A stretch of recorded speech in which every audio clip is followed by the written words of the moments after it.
বয়স হয়ে গেছে 18, বিয়ে করে ফেলেন, ওইসব আইন টাইন বাদ, প্রয়োজনে জাল কাগজ রেডি করে রাখেন, বিয়ে করে ফেলেন, অথবা কালিমা পড়ায় বিয়ে করে ফেলেন, ঝামেলা শেষ।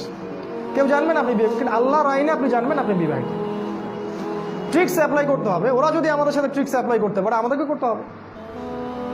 ফালতু জিনিস। আমার বোনের বয়স 17 বছর হলে বিয়ে করতে পারবে না, অথচ একটা 17 বছরের মেয়ে, সে জন্মদানে সক্ষম, সন্তান জন্মদানে সক্ষম। আল্লাহ পাক বলেছেন কোরআনে, হায়েজ হলেই মেয়ের বিয়ে করতে পারবে, এবং যে রুষ্ট হবে, রুষ্ট মানে আকল, সে ভালো মন্দ বোঝে, বিয়ে করতে পারবে।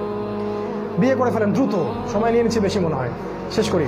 দ্রুত বিয়ে করে ফেলেন, পরিবার গঠন করেন, বেশি বেশি সন্তান নেওয়ার চেষ্টা করেন, সামর্থ্য থাকলে একাধিক বিয়ে করেন, এবং আপনি যতটুকু জানেন কোরআন সুন্নাহ, যা জানেন তাই প্রচার করতে থাকেন, যা জানেন তাই প্রচার করতে থাকেন।